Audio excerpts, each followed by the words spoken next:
Tuhan bersamamu dan bersama rohmu.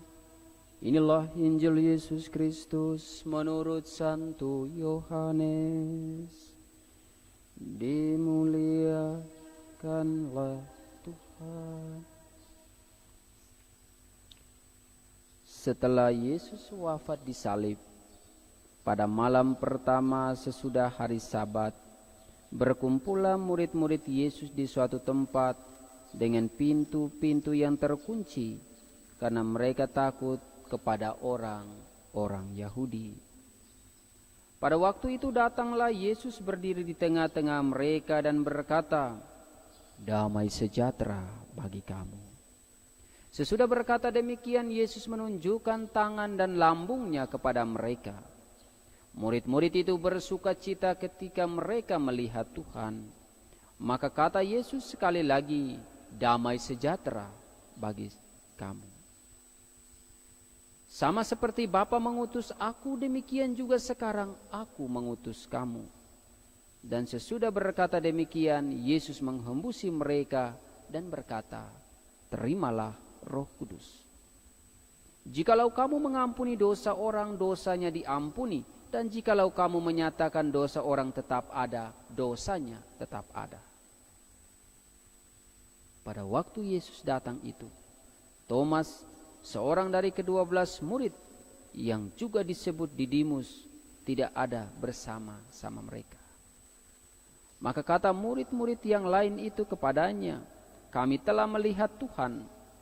Tetapi Thomas berkata kepada mereka, "Sebelum aku melihat bekas paku pada tangannya, dan sebelum aku mencucukkan jariku ke dalam bekas paku itu, dan mencucurkan tanganku ke dalam lambungnya, aku sama sekali tidak akan percaya."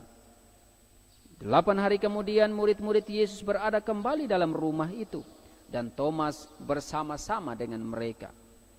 Sementara pintu-pintu terkunci, Yesus datang. Ia berdiri di tengah-tengah mereka dan berkata, "Damai sejahtera bagi kamu." Kemudian Yesus berkata kepada Thomas, "Taruhlah jarimu di sini dan lihatlah tanganku. Ulurkanlah tanganmu dan cucukkanlah ke dalam lambungku. Dan jangan engkau tidak percaya lagi, melainkan percayalah." Thomas menjawab kepadanya, "Ya Tuhanku dan Allahku." Kata Yesus kepadanya, "Karena telah melihat aku, maka engkau percaya. Berbahagialah mereka yang tidak melihat, namun percaya." Memang masih banyak tanda lain yang dibuat Yesus di depan mata murid-muridnya yang tidak tercatat dalam kitab ini. Tetapi semua yang tercantum di sini telah dicatat, supaya kamu percaya bahwa Yesuslah Mesias Anak Allah, dan supaya oleh imanmu itu kamu memperoleh hidup dalam namanya. Demikianlah Injil Tuhan. Terpujilah Kristus.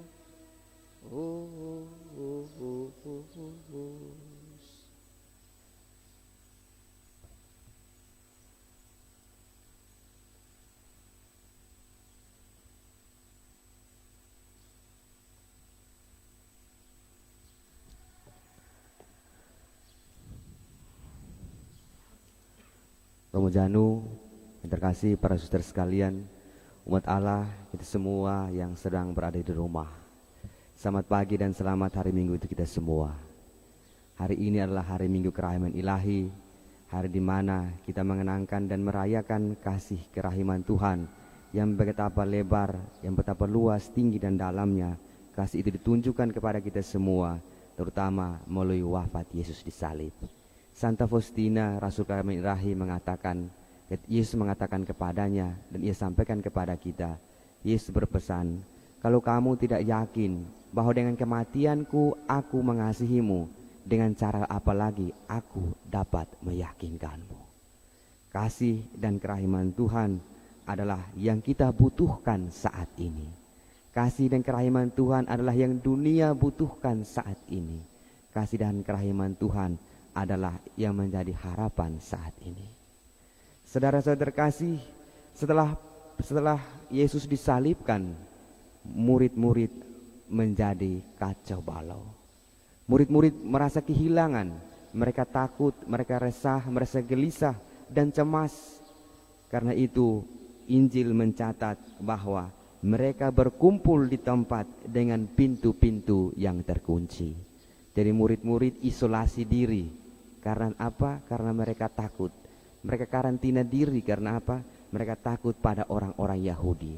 Mungkin mereka bayangkan, Yesus saja kita punya guru, kita punya Tuhan, kita punya panutan, disalibkan. Apalagi kita yang anak buah ini, lebih parah mungkin ya. Mereka menjadi takut, galau, gelisah dan merana, dan mereka merasa disendirikan, mengisolasikan diri karena mereka merasa bahwa mereka kehilangan harapan, kehilangan tujuan dan kehilangan harapan. Guru yang mereka disanjung-sanjungkan akhirnya harus mati secara tragis dan salib di palang penghinaan di kayu salib. Seketika seluruh mimpi-mimpi dan harapan mereka pecah dan runtuh berkeping. Tetapi saat-saat seperti itu setelah Yesus bangkit, Yesus menampakkan diri kepada mereka. Yesus menjumpai mereka. Dan kata pertama yang Yesus sampaikan adalah damai sejahtera bagimu. Damai sejahtera bagimu. Damai sejahtera bagimu.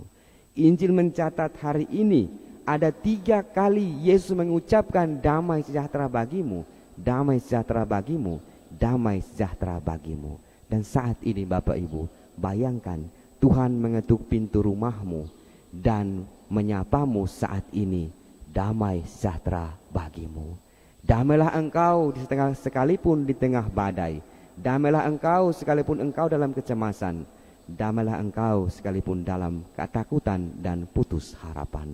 Damai sejahtera bagimu. Bapak Ibu, saudara-saudaraku yang terkasih, refleksi hari ini kita berpusat pada seorang sosok rasul yang bernama Thomas. Thomas yang dikenal sebagai seorang peragu. Thomas yang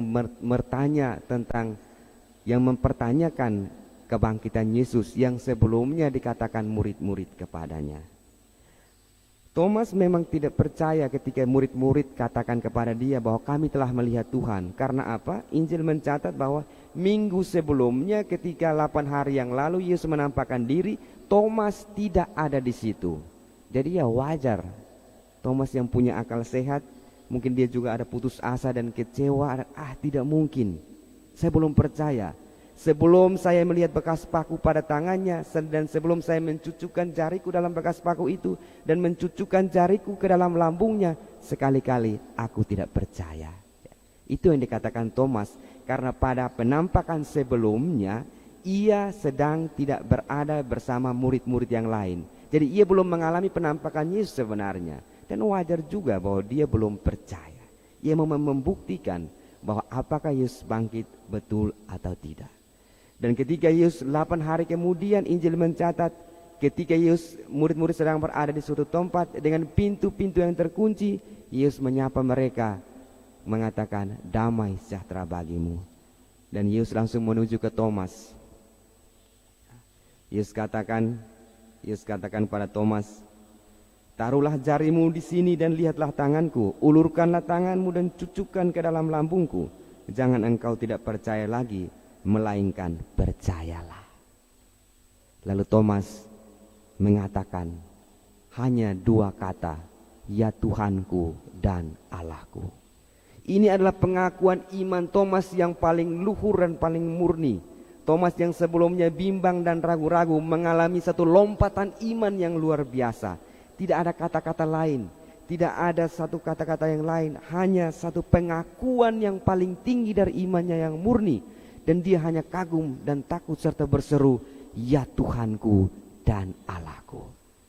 Thomas merasa bahwa ia sudah bersalah karena meragukan kebangkitan Tuhan. Akhirnya ia telah melihat dan dia hanya menjawab, ya Tuhanku dan Allahku. Pengakuan iman Thomas ini, lompatan iman Thomas ini seharusnya menjadi pengakuan iman kita. Ketika kita melihat Yesus, kita mengatakan, ya Tuhanku dan Allahku. 2 kata ini memiliki makna yang luar biasa. Ini mewakili pengakuan gereja perdana waktu itu. dan juga menjadi pengakuan kita hari ini. Yesus, ya Tuhanku dan Allahku. Tiada kata-kata lain yang diucapkan Thomas, hanya pengakuan ini, mungkin dengan satu kegentaran sedikit, dan dia hanya mengatakan, ya Tuhanku dan Allahku, kasihanilah aku yang tidak percaya ini. Dan setiap kali misalnya Bapak Ibu, setiap kali pada saat perayaan Ekaristi, ketika tubuh dan darah Kristus dihunjukkan atau diangkat dan ditunjukkan di atas altar kurban ini, umat harus menatap tubuh dan darah Kristus, lalu berseru mengatakan seperti Thomas lakukan, ya Tuhanku dan Allahku, ya Tuhanku dan Allahku, ya Tuhanku dan Allahku. Ini pengakuan Thomas yang harusnya menjadi pengakuan kita kepada kerahiman Tuhan. Dan satu hal lagi Bapak Ibu sekalian, kenapa Thomas mempertanyakan luka Yesus, dan juga kenapa Yesus harus menunjukkan lukanya kepada Thomas. Mari kita lihat sejenak bahwasannya luka yang paling diingat, luka yang paling monumental dari Yesus adalah satu luka yang berada di lambungnya. Luka di lambung Yesus adalah luka yang paling terakhir yang dibuat oleh prajurit dengan menggunakan lembingnya, dan luka itu adalah luka yang paling besar, luka yang terakhir, dan juga luka yang paling monumental, luka yang paling diingat oleh murid-murid. Karena itu Thomas membayangkan bahwa sebelum aku mencucukkan tanganku ke dalam lambungnya, sekali-kali aku tidak percaya. Luka itu berada di lambung Tuhan, luka itu berada di lambung Yesus yang dibuat dengan lembing prajurit, dan luka itu tepat berada di hatinya. Dan luka di lambung Tuhan yang terluka dan terbuka itu adalah pintu kepada kita untuk menuju kepada hatinya. Jadi luka itu ada di lambungnya, dekat hatinya, supaya apa? Itu adalah pintu kita masuk ke dalam kerahiman Tuhan. Jadi luka di lambung Tuhan adalah jalan pintas kita, pintu menuju kepada hati Bapa, hati Yesus yang amat mencintai kita. Dan kita sekalian, kita semua pasti punya luka. Mungkin masih kecil, nakal, lari-lari, jatuh, terantuk, luka. Ada yang berkunjung ke tetangga punya rumah, kena gigit dari anjing, luka. Dan luka itu meninggalkan bekas. Dan setiap bekas tentu punya cerita. Jadi biarlah bekas luka itu ada di situ, supaya menjadi kenangan bahwa saya pernah mengalami situasi yang sulit, tetapi bekas ini menandakan bahwa saya pernah diselamatkan. Tuhan telah bekerja melalui penderitaan saya. Dari setiap luka ada kita mendengar, dan dari setiap bekas luka menceritakan. Cerita itu mengatakan bahwa saya sekarang baik-baik saja. Setiap luka punya ceritanya. Jadi lihat luka masing-masing, ingat luka ini dulu saya buat karena saya mau berkorban, atau luka ini karena saya punya salah sendiri. Misalkan karena mabuk sopi, naik motor gas tinggi, jatuh, luka. Oh, ini dulu luka ini mengingatkan saya tidak hati-hati, saya terlalu kepala batu, maka ini adalah luka tanda pertobatan saya. Luka pada tangan dan lambung adalah luka yang paling monumental, luka yang paling diingat, luka lambung yang dibuat terakhir oleh prajurit. Itu luka yang paling rahim, tepat, pintu tercepat menuju hati Tuhan. Dan dari luka-luka itu kita pahami betapa panjang, lebar, tinggi dan dalamnya kasih Tuhan kepada kita. Luka Yesus yang menyembuhkan luka ketidakpercayaan Thomas. Maka kita yang terluka secara rohani ini, kita membenamkan diri pada luka kerahiman Tuhan yang menyembuhkan, sebab ada tertulis, oleh bilur-bilurnya kita menjadi sembuh.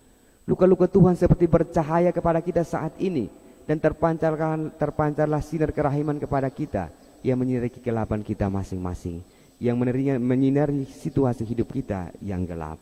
Maka marilah kita melihat luka-luka Tuhan, disitulah kita diselamatkan. Dan dalam situasi Paskah ini, kita juga mengalami satu situasi yang begitu horor juga kepada kita. Dalam berita terakhir, COVID-19 sudah menyentuh angka 6.000 dan semua provinsi di NTT sudah terinfeksi dan kita semakin mengalami ketakutan. Tetapi pada saat ini bersama Tuhan, saya tidak membawa pesan ketakutan kepada Anda. Saya tidak membawa pesan kematian kepada Anda. Saya tidak membawa pesan keputus harapan kepada Anda. Tapi saya mau katakan bahwa kemenangan sesaat lagi akan kita raih. Ada kehidupan, ada harapan yang kita capai di dalam Tuhan. Dan di dalam Tuhan yang bangkit selalu ada hari esok. Dan Paskah Tuhan berpesan kepada kita, mengundang kita masing-masing untuk ini. Yang pertama, Paskah membiarkan Yesus menopang kita percaya sekali lagi. Setelah kepercayaan kita dikhianati, setelah kepercayaan kita hancur dan pupus. Jadi Paskah dan kebangkitan Tuhan membuat kita percaya sekali lagi. Percaya bahwa tidak ada masalah di dunia yang lebih besar daripada pencipta segala sesuatu.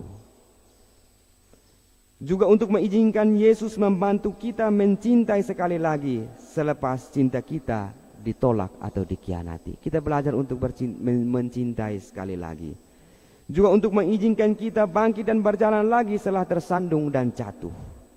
Untuk membiarkan Yesus membantu kita berharap sekali lagi setelah harapan kita pupus, mimpi-mimpi kita pecah berkeping. Dan ingat, sesulit apapun situasi kita, jangan sampai kita kehilangan harapan. Manusia boleh kehilangan apa saja, tetapi jangan sampai kehilangan harapan. Selagi kita masih bernafas, kita jangan sampai kehilangan harapan. Dan juga peristiwa Paskah mengizinkan kita, menguatkan kita untuk memungut potongan-potongan mimpi dan mulai baru lagi setelah kita hampir menyerah. Dan cerita Paskah menguatkan kita yang lagi takut dan dalam badai besar. Dan Tuhan datang untuk menenangkan badai besar yang ada di dalam diri kita masing-masing. Damai sejahtera bagimu, damai sejahtera bagimu. Kita berjuang untuk saling membagikan dalam damai sejahtera di tengah kehidupan kita masing-masing, terus teristimewa di rumah kita masing-masing. Mother Teresa pernah berpesan begini, kalau Anda ingin mengubah dunia, kembalilah ke rumah keluargamu dan sayangilah orang-orang yang ada di dalamnya. Ini saat yang tepat untuk mengubah dunia saat ini.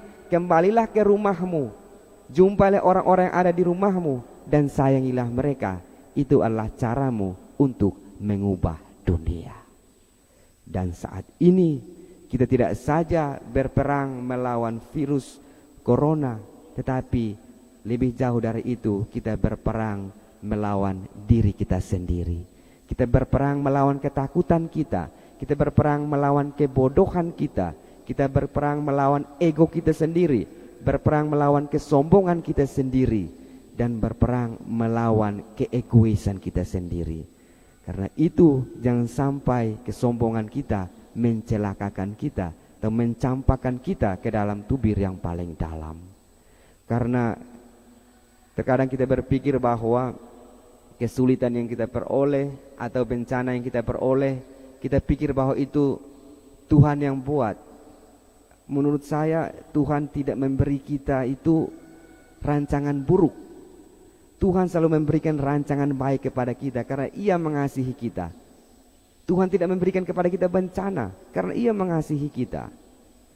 Apa yang kita rasakan, bencana yang kita rasakan, kesulitan yang kita rasakan, mungkin kegagalan yang kita alami, itu bukan dari Tuhan, tetapi karena apa yang kita buat dan apa yang tidak kita buat. Karena apa yang kita buat dan apa yang tidak kita buat. Kita berpesan, Tuhan berpesan kepada kita, damai sejahtera bagimu. Perubahan, pembaharuan itu harus mulai berawal dari kedalaman diri. Tidak bisa orang paksa baru masuk dari luar. Seperti yang kita alami dalam peristiwa kebangkitan, bahwa kebangkitan Yesus, batu kubur itu digulingkan. Bukan oleh seorang dari luar yang menggulingkan batu itu, tetapi batu itu digulingkan dari dalam. Kebangkitan berawal dari dalam kubur. Kebangkitan berawal dari kedalaman itu sendiri. Maka kita mau bangkit, kita mau berubah supaya berbuah, kita mulai berawal, kita mulai perubahan itu dari diri kita sendiri. Batu yang menghalangi hati kita untuk maju, batu yang menghalangi langkah kita untuk maju, kita singkirkan dari dalam diri kita sendiri. Tuhan memberkati kita sekalian. Jangan takut, jangan membiarkan sesuatu pun atau apapun merampas sukacita dan kegembiraan dalam hidupmu. Tuhan Yesus mengatakan hari ini kepadamu untuk menenangkan badai besar dalam dirimu, dalam keluargamu. Damai sejahtera bagimu, damai sejahtera bagimu, damai sejahtera bagimu. Percayalah kepadaku. Kita pun berseru kepadanya seperti Thomas, ya Tuhanku dan Allahku. Amin.